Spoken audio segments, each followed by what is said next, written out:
Hello everyone, কেমন আছো তোমরা সবাই? আশা করছি তোমরা সবাই ভালো আছো, আর আমিও না খুবই ভালো আছি। তো আজকে দেখো শ্রাবণ মাসের প্রথম সোমবার, তো আমি ওর জন্য সবুজ চুড়ি পরে নিয়েছি। কালকে তোমাদের দাদাভাই আমাকে এনে দিয়েছে, আমাকে আর আমার শাশুড়ি মাকে দুজনকেই এনে দিয়েছে। আর জানো তো, আমাদের সারা গ্রাম খুঁজে খুঁজে একটাও আকন্দ ফুল পাইনি।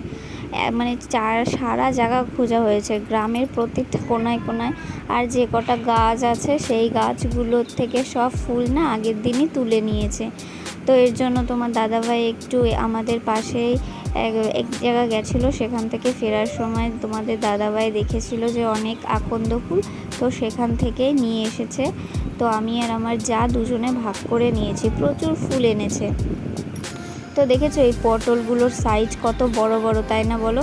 এইগুলো আমার শ্বশুরমশাই নিয়ে এসেছে পটলের মশলা খাবে বলে। পটলের মশলা কিন্তু অনেক রকমভাবে অনেকে করে, আর আমার শ্বশুরমশাই খেতে চেয়েছে এর ভেতরের অংশটা বের করে তার ভেতরে মশলা ভরে তারপরে আস্তে আস্তে করে ভেজে ওইভাবে আর কি খেতে চেয়েছে। আর ওটা করতে একটু সময় লাগে ঠিকই, কিন্তু খেতে কিন্তু খুবই টেস্ট হয়, প্রচুর পরিমাণে সময় লাগে। তো এইদিকে আমার সকালের খাওয়াও হয়ে গেছে। সকালের খাওয়া হয়ে আমি ঠাকুরের থালাগুলো মেজে তারপরে তোমার ওই ঠাকুরের জন্য মালা গেঁথে পুজো করে দিয়ে তারপরে এসেছি রান্না করতে। আমি যেহেতু যত সময় পুজো না করব আমি তত সময় খাবো না, তারপরে আমি খেয়ে নিই, ভাত আমি খাই, কিন্তু পুজো করার আগে পর্যন্ত আমি কিছু খাই না। তো এই আর কি। তো দেখেছো আমি পটলগুলোর ভেতর থেকে একটা চামচ দিয়ে ভালো করে ভেতরের অংশটা বের করে নিচ্ছি। বের করে না এগুলোকে তারপরে বাটবো, বেটে তারপরে যে মশলাটা আমি করেছি এর জন্য এটার সাথে ভালো করে মিশিয়ে তারপরে এর ভেতর ঢুকিয়ে তারপরে ভাজা করব। কিছু কিছু মশলা বেরিয়ে যায়, তো আমার পরে মনে হলো যে একটা ডিম ফাটিয়ে দিলে হয়তো বেরোতো না। তো আমি তোমাদের সাথে রেসিপি শেয়ার করছি না, আমি যেহেতু এইভাবে রান্না করছি ওর জন্য আমি তোমাদের কাছে এইটুকুনিও বলছি। আর এইদিকে মাম্মাম কখন বাড়ি থেকে বেরিয়েছে খেলার জন্য, আমি ওকে ডাকছি ও তাও আসছে না। তা আমি ওকে বললাম যে বাবু আয় দেখে যে আমি কি রান্না করছি। এসে ও জানো না, ও চামচ দিয়ে এটা করতে গিয়ে একটা পটল ভেঙে ফেলেছে। মানে এটা অনেকটা সময় নিয়ে আস্তে আস্তে করতে হয়, আর রান্না করা আর এটা করা যায় না। আমি ওর জন্য আগের থেকে এইগুলো করে নিই। তো হ্যাঁ, তোমাদেরকে আমি একটা কথা বলি।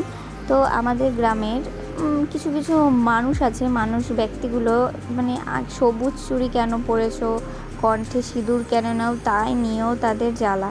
মানে কেন পরেছে, আগে কখনো দেখিনি, আমরা কোনো দিন পরিনি। আমরা তো মানে এমন বাজে বাজে ভাবে কথা বলে তোমাদেরকে কি বলবো।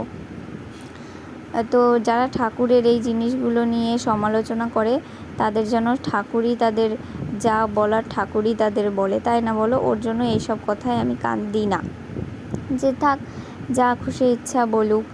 তো মানে এমনভাবে বলে না যেন নিজেরা কখনো আর কি কোনো অন্যায় করে না। আর এটা কি অন্যায় বলো তো? একটা কাচের চুড়ি পরেছি, কিন্তু তারাও আবার পরেছে, তারা আমাকে বলার পরে তারপরে আবার তারা পড়েছে। মানে আমাকে বলেনি, অন্য একজনকে, মানে এটাও আলোচনা করছিল যে এখনের বউরা সব কাচের চুড়ি পরে, আগে কখনো দেখিনি, আমাদের যুগে এরকম পরেনি, এমন এমন মন্তব্য করে। তো থাক, তাদের শাস্তি ভগবানই দেবে, আমার আর কিছু বলার নেই এখানে। তো আমি কিছু এখানে বলিও নি।